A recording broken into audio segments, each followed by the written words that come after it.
Hi everyone, so today we are going to be looking at animating a single sprite. We're not going to be using a sprite sheet today. We'll be using something called skin animation, and we'll be testing it with this single sprite before we move on to more complex skin animation, which will be our main character, which we'll do over the coming weeks. So for today, I'm going to import an asset that I've already created previously. So just a little starfish. Note that it's only one PNG, a single sprite sheet. Sprite, sorry. So I'm going to do my usual stuff. So it's going to be 256 pixels per unit because this is 256 by 256. It's a single sprite node. Um, and I'm going to open the Sprite Editor and we're going to do something slightly different today. So instead of using multiple frames to create an animation, we're going to create a skeleton for this, which we can then use to animate. So to do that, I'm going to go to the skinning editor, and you'll see that it's outlined the sprite, so it knows that this is a sprite I want to work with. If I had multiple sprites in there, it would outline multiple um, pieces of the sprites, which we will use in the future to create like a character, because we could have like an arm in one corner, a leg in another corner, and a body in one corner, and we'd put them all together. But for today, we're just dealing with one single sprite. So what I'm going to do is I'm going to create a bone. So if we go to create bone, this is where I can start creating the skeleton. You always want to start with a single main bone. This will be somewhere around the hip area usually. In my case it's a starfish, so it doesn't really have a hip, but just the center of where the starfish is. And that's my first bone. So from this bone I can generate secondary bones. So if I click on this, this means this other bone that I'm creating, I'm just clicking, is childed to this parent bone. If I right click, it'll stop creating. So if I click on this, you should be able to, you should be able to see that this has a name and it is a child of this original bone. I can rename them if I want to. What I can also do if I click on any of the bones is continue adding more bones childed to that. So because this is my original bone, I'm going to keep adding more childed to the original parent. Middle mouse button to pan. And I'm just doing one for each limb. So, and then right click when I'm finished. And I can right click again to stop creating. So I have my single central bone and all these 5 pivot bones coming from it. So if I move this one single main bone, all the rest will follow. What I can do then, let's go auto geometry, let's generate for selected, and you'll see that it's automatically generated this mesh. So it's split up the sprite into a bunch of polygons. These are polygons and these are vertices, so it's almost like a flat 3D. If I move each bone now, you'll see that it deforms the mesh and the bones have been added to the geometry. And because this is the main bone, if I rotate this, everything else rotates with it because that's the parent. If the bones are not working as intended, I can edit what they do, so I can go like to, let's say, this bone, I'll go to the weight slider and I can control how much it affects, so you can see that blue kind of expanding and affecting more as I hit the slider. And if I reduce it down, it reduces the amount of effect, but usually it's pretty good at detecting what it should affect. What I can also do is edit geometry. So this is the geometry that it's cut up into. You see each of these lines, that's where it basically has, these points are called vertices and these are edges. So it's added edges, and that's only at the edge and at the vertex is where the bone can deform the this kind of polygon. So if I don't have an edge, so let's say I want to make a bend here, I don't have an edge there, so it can't deform there. If I go back to preview, if I bend this, I can't bend here because there's no vertex there. But I can add one in edit geometry by like double clicking, and I can add them. I can also move the ones that already exist. So that's how you might want to cut things up a bit more if you wanted to. And then when you're finished, you can go back to the geometry and generate again to make sure that they're linked back in. So what we can do, oh sorry, I deleted some of that stuff there. But what we can do then, once we're finished, is we can apply. and that should be good to go. Now when I drag it into the scene, it won't show as animations, it'll just show as a normal sprite sheet, because Unity doesn't know that I want to use this animated yet. So I can use it as a normal regular sprite sheet. But what I can do as well is if I go to add a component and add a sprite skin and do create bones, it has those bones that I've just created. And this is why maybe you want to name them, especially in a more complex animation. And you can see that they also deform exactly as intended, which is great. So now I can animate this once I have this done.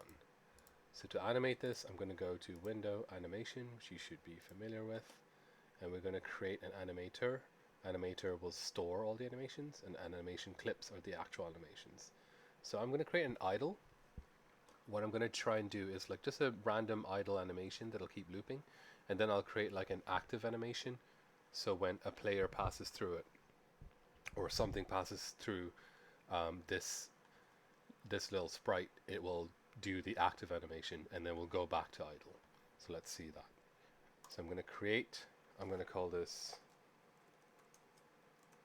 idle, and let's begin animation. So look different from the sprite sheets where you dragged in the already created sprite sheets and then just control their times. This is keyframe animation, which is slightly different. This is like tweening, which means if I create a pose and I create another pose, it'll extrapolate in between. So let's see that. So I have the main bone. I'm selecting the main bone here. So let's say I move to like about 20 frames. It doesn't really matter. I can resize this, remember? And let's move that like up. Sorry, I'm on rotate. Let's move that up.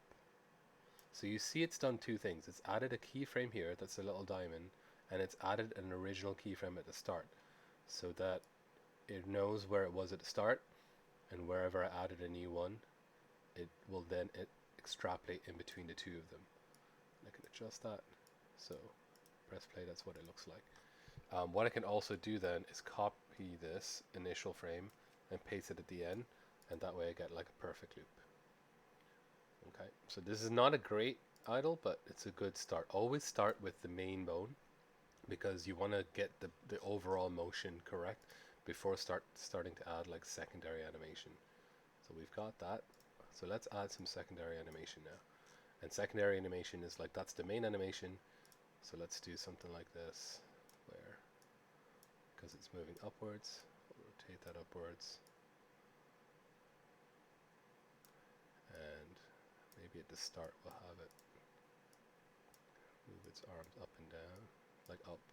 So it'll go up, and then all I need to do is copy this entire first frame and paste it at the end. So if I select the top diamond, it'll copy everything in that row. Control C, and just move the timeline over here and paste, and that's a pretty good animation. The other thing I'm going to do is overlap animations. So not only do I want to have that moving up and down, but maybe let's overlap them a little bit so they don't all animate at the same time. And I'm literally just moving those keyframes back and forth, and hopefully we'll see it's a little more. Let me swap these. So I want the arms to move up first. There we go. So now it's a lot more fluid. They don't all move at the same time. We have a little bit of an overlap here. I might even do a little head tilt as well. Oh, and I need to, you see the way it's snapping back because it doesn't have an end frame. So I just copy the first frame and paste it back. Maybe move that forward. Copy that, paste it at the end, and this should loop. Cool. So that's our idle. And then I'm going to add a new clip, and this will be our active. So this is going to animate something when I trigger that animation. In my case, I want to trigger it when a collider passes through it. So when something passes through it. So again, similar kind of thing. We're going to do the main body first. Oh, make sure to hit this record button to actually record.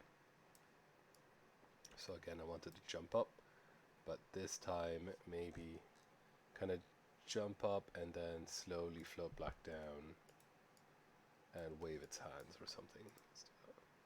Okay, so that's the main animation done.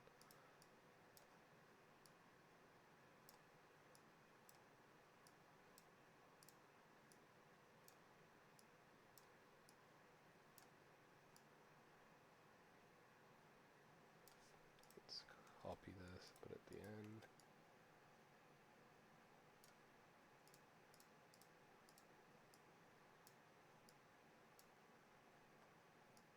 So it's going to wave up, and then I want it to wave down again. And then because I've done up and down already, let me move this, oops. Let me just move this entire one over here. I've done these two, I can just copy and paste them again. So it should move up and down, perfect. And maybe let's make the legs animate up as well. So that's the active. Cool, so there's two animations. I have the idle, and then I have the active.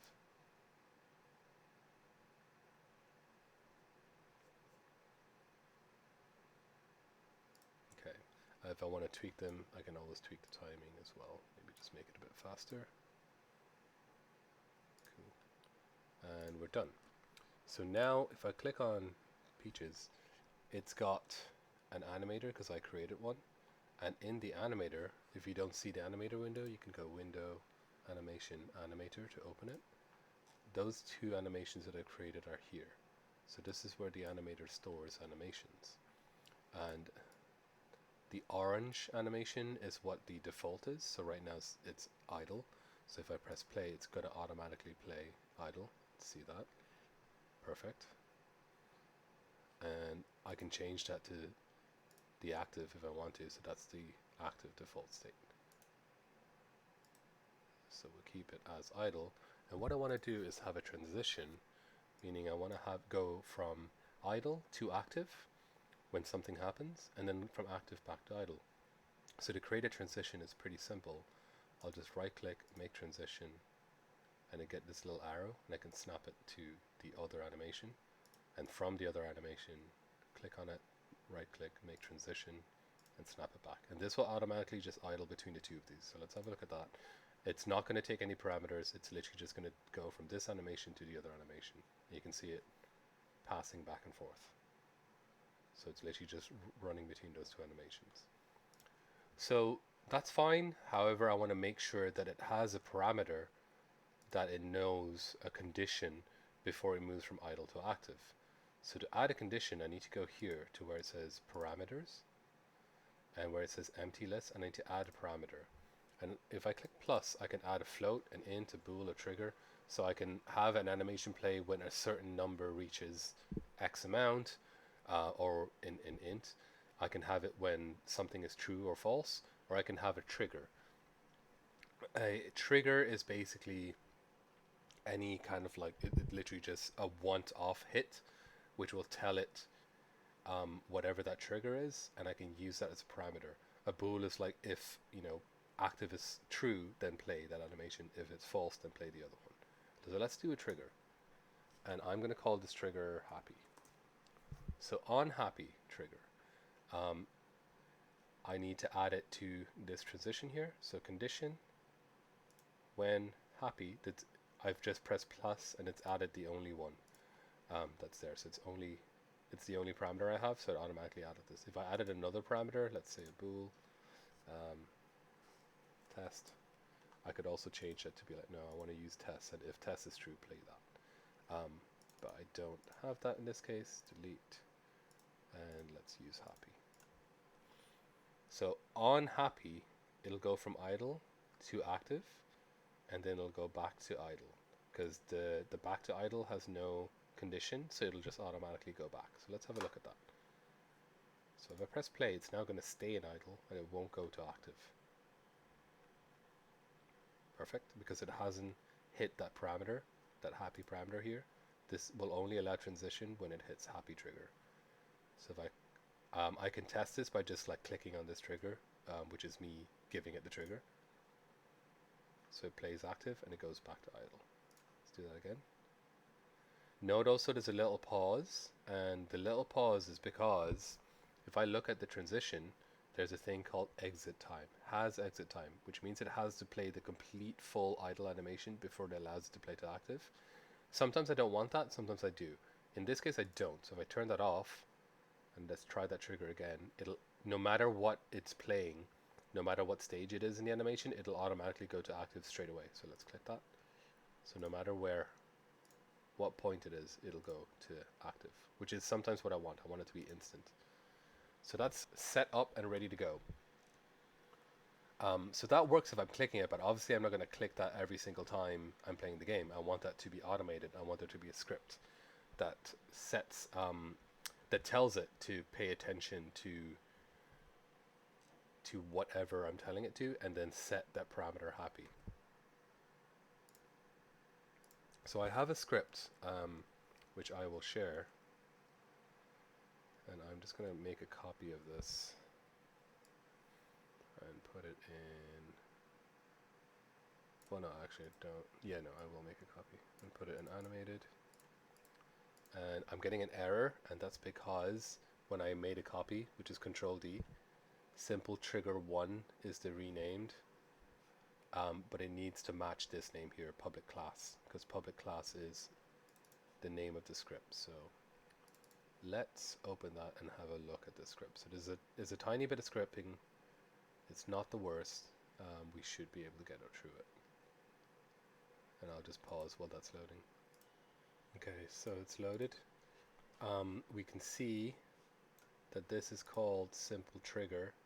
I need that to be called simple trigger 1, because that name of the file is simple trigger 1, and that will stop the error that I'm getting here. I'm getting an error in Unity.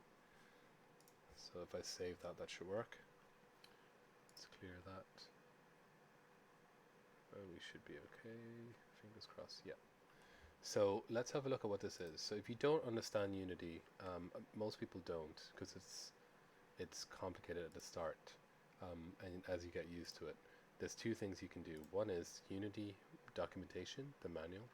It tells you what a lot of these things are and how they do things. So like, let's say I got a Unity 2D, and I can look at like tile map. There's my tile map we were talking about, and it explains what it does. It also explains with a lot of these things what you can do with each of those components. And if you also search, for example, Unity, let's say trigger, I'm going to use something called a trigger today. And there's a scripting API, and the scripting API tells you, it gives you examples of what you can do with stuff. But let's look at what I'm having today. Sorry, and the final thing is you can literally just search in Google, like Unity, how do I make something play an animation on collision, and usually there'll be a bunch of answers, Unity answers of people, and like videos of how you could do stuff around it. So let's have a look at this. So I'm going to have just go through this script very quickly. So all this stuff is automatically created whenever you create a script, so you can leave that alone. Public class is the name of the script. It's called simple trigger 1, so I've just renamed it to match the name in Unity. And then I'm declaring stuff. So I'm not sure how advanced you have gone with declaring variables and stuff like that. But in Unity, you can declare components as well. So I'm declaring public animator, and I'm calling that animator anim. So I will assign it that name. So whenever I refer to anim in the script, it's going to refer to that animator. And then on start, and this is where at the start of the game, when I press play, everything in start is run once. So at the start, I'll automatically run this whatever is in start.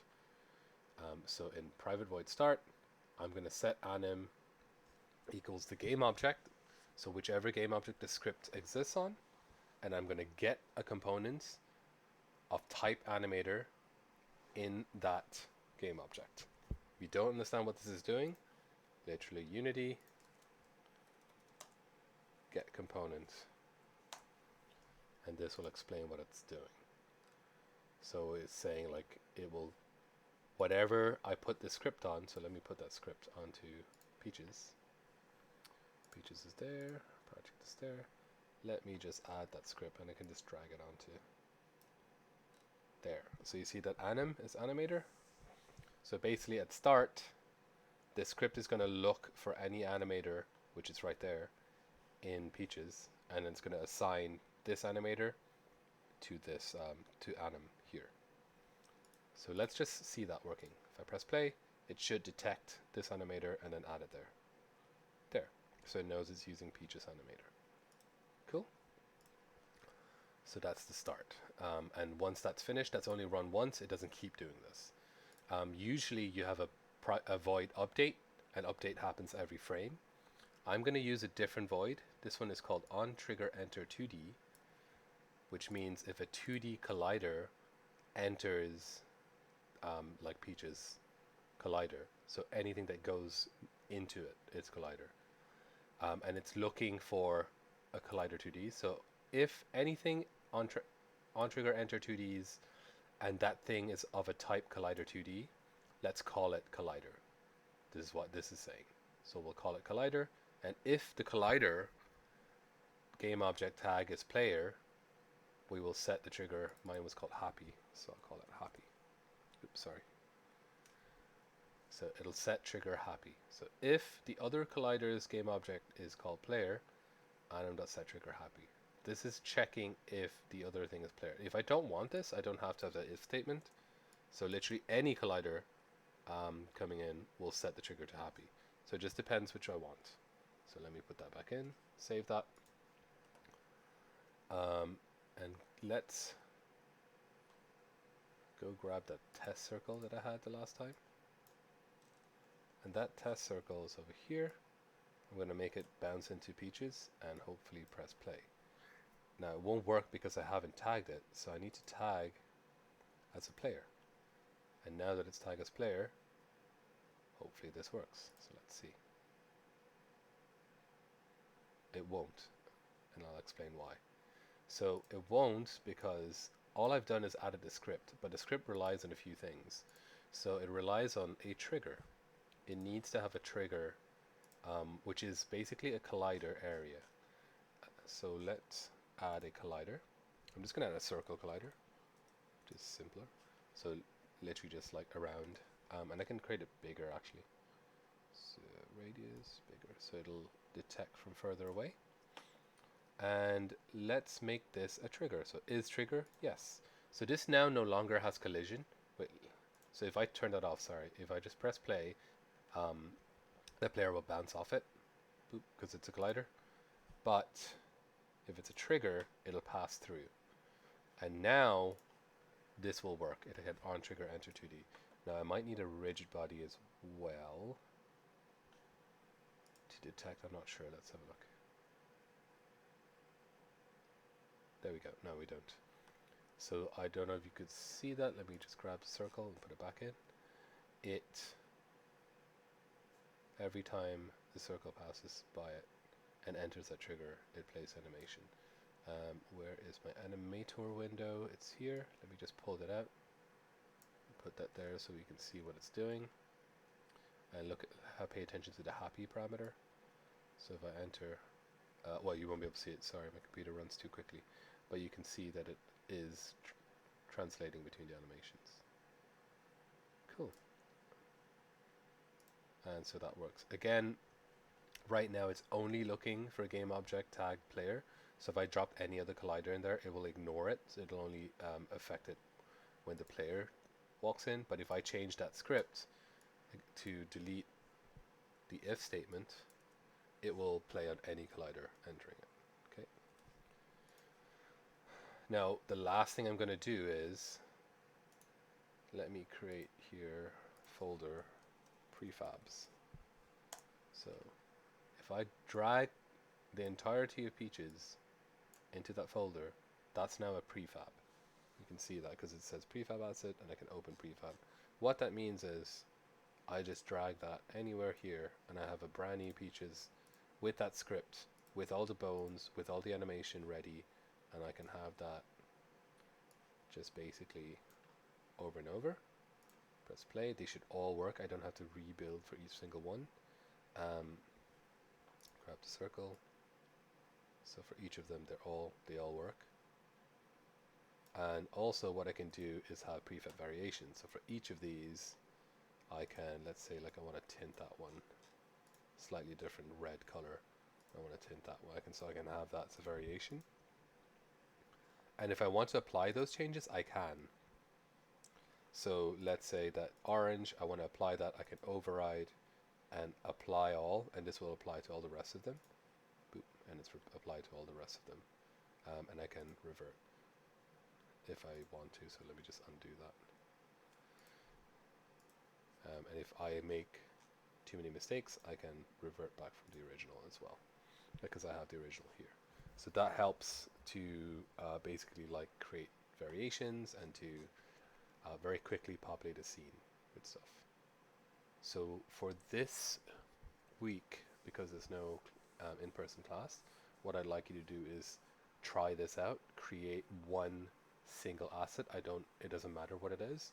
I want you to rig it, create the skin, create bones for it, create a trigger, and then just test it with, like, in my case, I just had like a circle, which had a circle collider and a rigid body, and I tagged that as a player, and I can just use that to test. So I want you to do basically all of this. If there are any questions, please post them in Discord.